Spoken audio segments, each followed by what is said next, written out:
I wanted to share them with other people, but they're not really facts. They're like memories or, interpretations or one moment that you probably couldn't read on the phone is when my dad sends me a Facebook post that confirms what he said already to me. And then there's other people who are like looking into it, and there's a lot of these, I guess, when you're from Afghanistan, and a lot of like our national archives have been destroyed, a lot of our official documentation have been destroyed. We have to rely on memory, and there's a lot of these internet chat forums where people will discuss what happened in the past, and I wanted to highlight that, but also I find it like, in a way a representation of oral history. And I guess the format of experimental documentary helps because it's not something I don't think I could ever really 100% figure out if all of these stories are true. But that, I guess, is the strength of it, is that they're just fragments of memory, and memories aren't always reliable. So I guess I always want to just also leave it to the audience to believe what they think is true.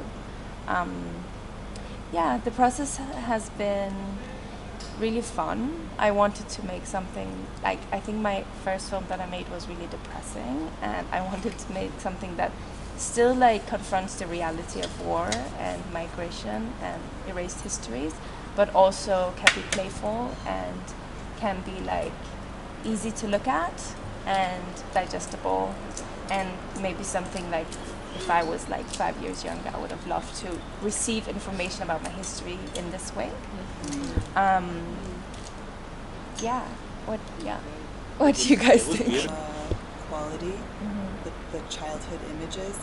There's a real maturity, I think.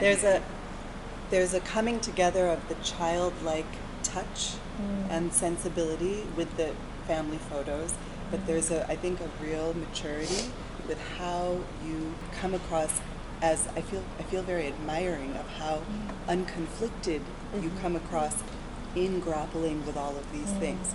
That you're putting it there, it's the part of your palette, and you're playing with it, but there isn't a sense of conflict. There's just a movement, like a presence, that you're moving through this, and I feel there's so much maturity in that as an artist to allow that, and it's something I admire so much about kind of your generation in a way, that you are sort of in the like abundance of information and images and history, but you don't seem overly burdened by it. You're just making your way through it slowly.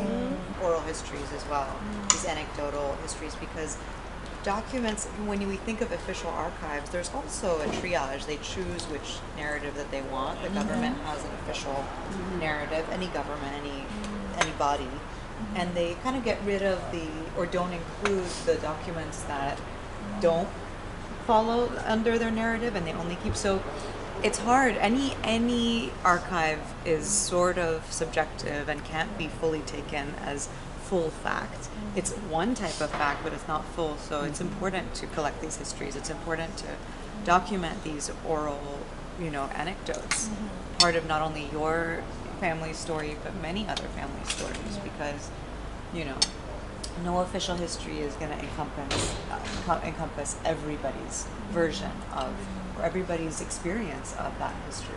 So it's important, and it doesn't mean that it's not fact. And the official, just because Afghanistan may not have the same kind of archives they have in Europe, which is also very selective, very selective.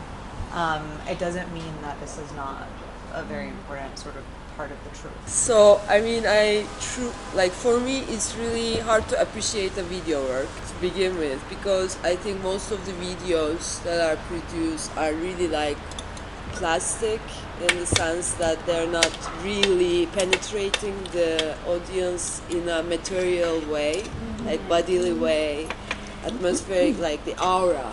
So this has a lot of materialistic, textural, different materials and different imagery and different mediums and like spaces and its juxtapositions in like 2D, 3D, 4D as time.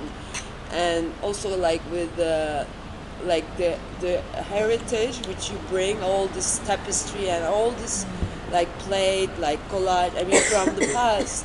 That's like a language of the past, but you're making the new language for the now, in the sense that you're grifting all this kind of layers and materiality in a very amazing way. I mean, I think this is talent. I very much appreciate, and I was very much affected. That I was not like just watching a video or a film, but I was in time, space, in sculpture, in you know, it was very dimensional. So this is, I think, very important, like that I thought you should know for yourself for the future, because not a lot of people are capable of doing this.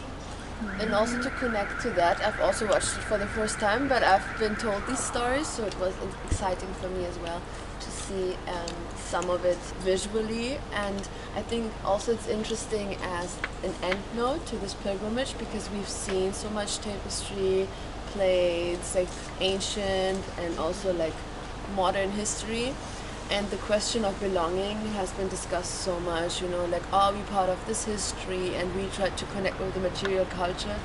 And I think it's so important and interesting to see like a contemporary young or diasporan perspective on it, and how to make it your own and take it out of the museums and tell it in a way that is embodied and lived through, I don't know, pretty much day-to-day culture, right? Like, whether it's a Facebook post. So I was going to piggyback a little bit on what I think Leeza was saying as well, that, you know, with a lot of documentarians or artists, filmmakers using the arc, there becomes this almost ludicrous pretense to authority, to a sort of an objective voice. And I like the fact that you didn't even care or go there, because I find that becomes actually really problematic. And I thought what was really, I think Denise and others have touched on it as well, the fact that a lot of material cultures that I kind of maybe generationally reject, you actually manage to interpolate them. Yes. You know, so whether it's messaging apps and other things and you made them all kind of, you created a horizontality that allowed for playfulness, but in that I was emotionally affected. Yes. So that, I was surprised by, and pleasantly surprised by. You know, and I thought that was really, and also you dangled enough carrots. You know, I find that a lot of, dare I say it, even artists, filmmakers of my generation, their films are so boring because they go on too long. They get a bit high on their, you know, authority, and then you're like, well, you're complaining about fascism, but you're actually slightly fascist in the way you're addressing me. Thank you.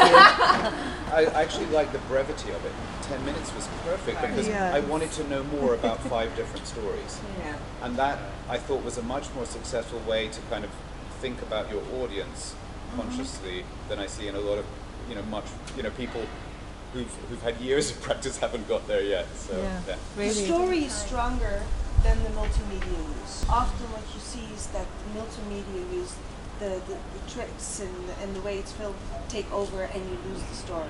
In yours, the story is part. And the tools of the media are supporting your story. But I must say, I was so sad when it was finished. I wanted to see more. It was so beautiful.